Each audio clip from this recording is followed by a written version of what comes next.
Hey ladies and gents, inspades here, and you're probably wondering, Spades, why are you playing Counter-Strike, and why is the camera looking at the mouse? Well, I feel it would be worthwhile to talk about the mouse in Descent Underground again. Now, before I get really into it, let's take a look at how your average game of Counter-Strike plays. Now, I want you to pay attention to the mouse in the bottom right corner of the screen as I play, and how that affects my view in this game.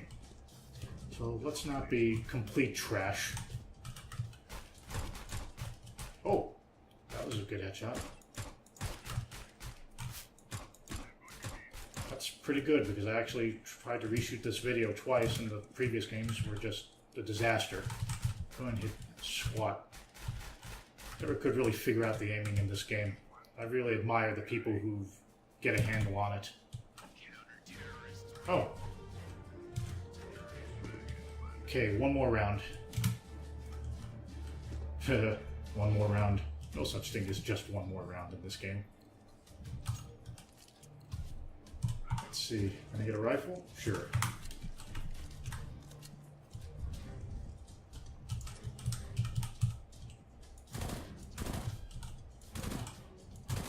Nope. Not gonna get that lucky.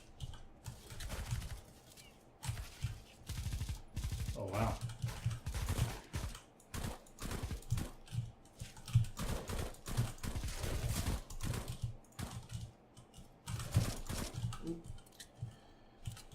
If I didn't know any better, I'd say he was baiting me.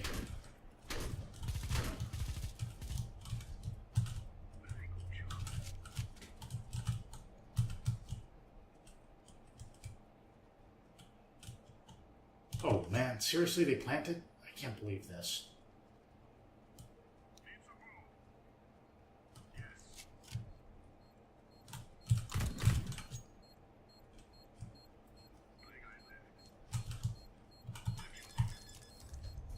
I was about to say, if I lost...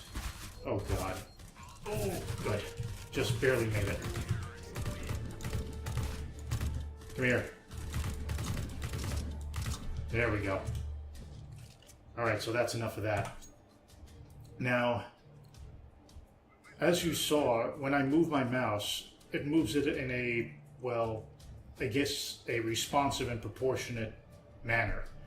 Now what I mean by that is when for the responsive part, as soon as I move, it moves instantly. There's no delay whatsoever. It's just, as soon as I touch my mouse, it moves.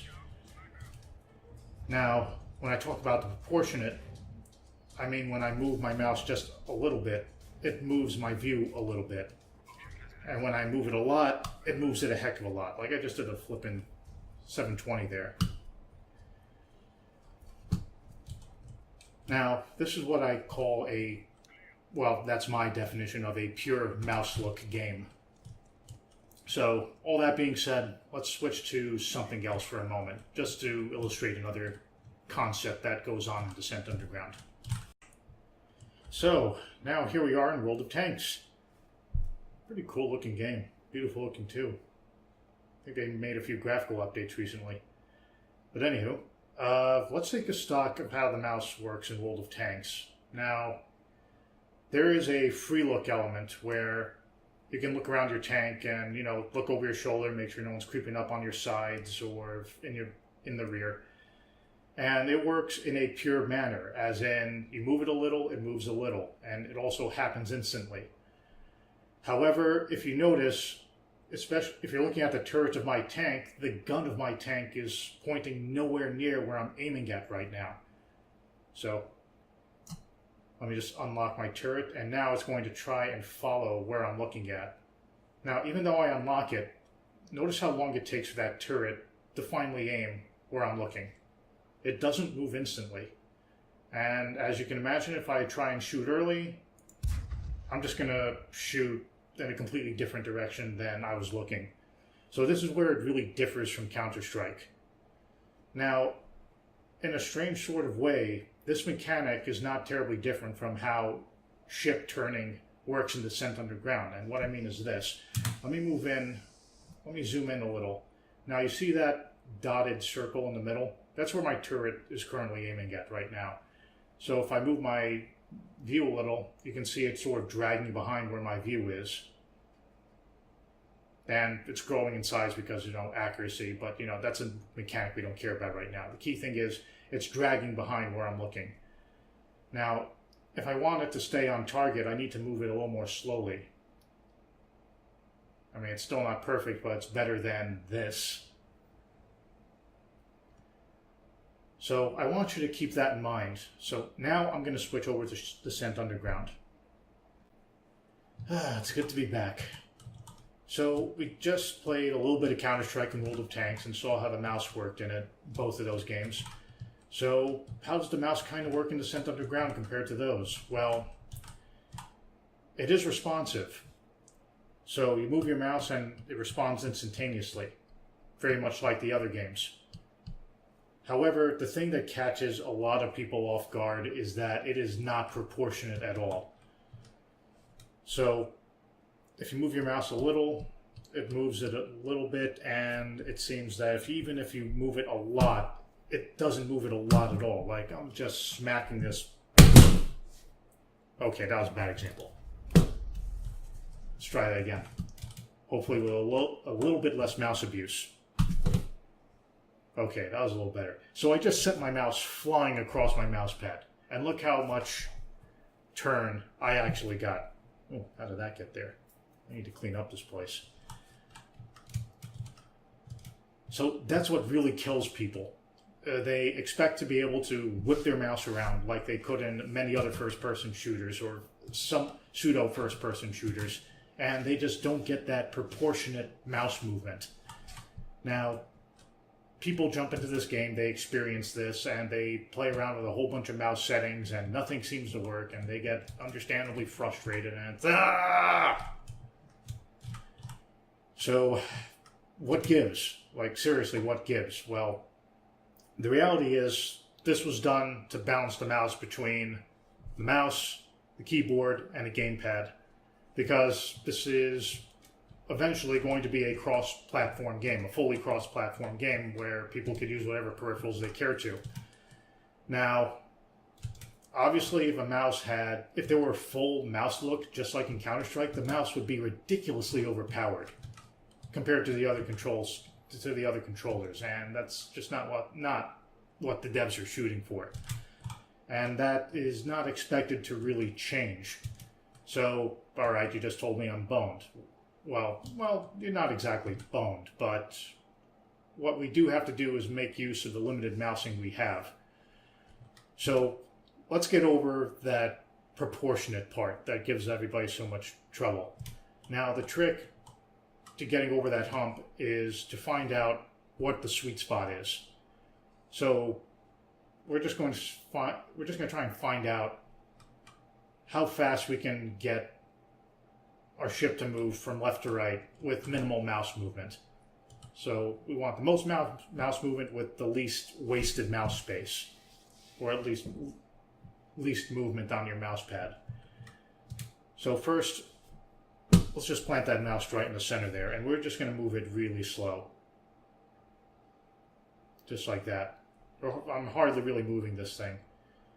So if you do that, you're going to notice that a lot of those proportionate problems sort of vanish. So get comfortable with just moving around in this limited fashion, and then try to move your mouse a little faster. And then get used to that.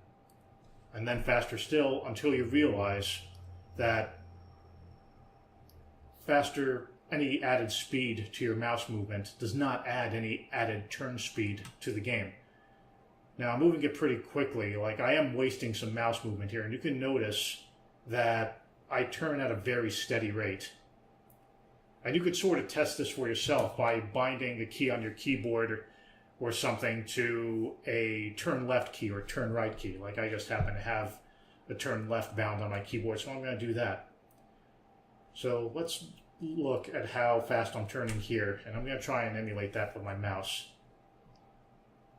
So if you notice that it matches up very closely, that's your sweet spot. That's about as fast as you'll get your ship moving. So you don't want to move your mouse any faster than is required to get your ship to move at this speed. Anything past this point is just wasting mousepad space. So let's take a bit of a breather from that. I mean, if you have to replay that, go ahead. I mean, I'm sure I babbled through a few bits of it. I sort of need a breather myself. All right, so you're going to notice after going through all that trouble that, okay, I'm moving around and I'm still really not turning all that fast. Well, the thing is, everybody has to deal with that limitation. So we want to try and use a few shortcuts to keep us from having to use our mouse too much. Now, the first thing you want to keep in mind is your left to right movement is your fastest turn speed on any ship. You'll always turn faster going from left to right, going from up and down. Yeah, we didn't really go into up and down, but if you try it, doing the same thing that we tried just now, you're going to notice it's always going to be slower than going from left to right. So we want to take advantage of that. But obviously, people are going to be strafing up, they're going to be strafing down, they're going to be going from all sorts of crazy directions. So obviously, they're not going to just stay on one level, allowing me to get my most effective turn speed. So what we have to do is use our roll keys. And if you're not used to those roll keys, you definitely want to try and get used to them. Like say, someone's moving in a path like this, and I noticed that ahead of time because, I'm trying to read his movement.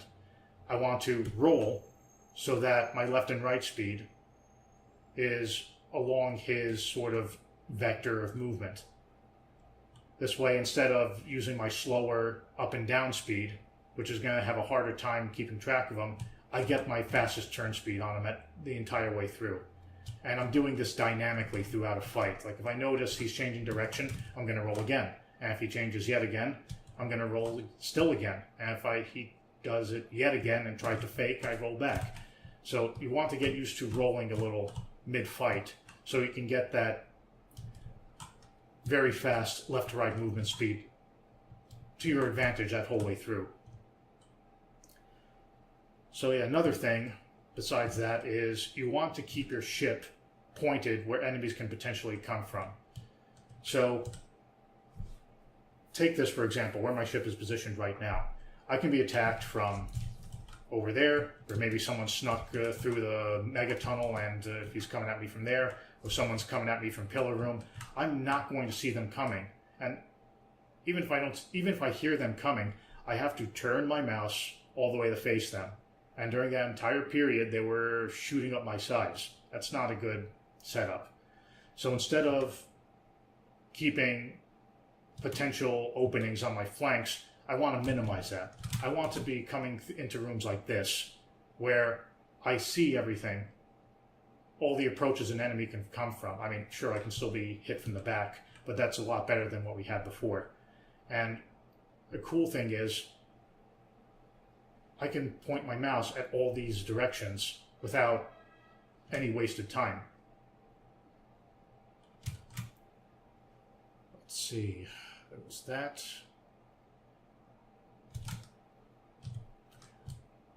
Oh yeah, there's still another part to that. Like say, I see somebody, like I'm still hanging around where my turret is, and I notice somebody casually flying over into this tunnel, maybe to get the smart missile.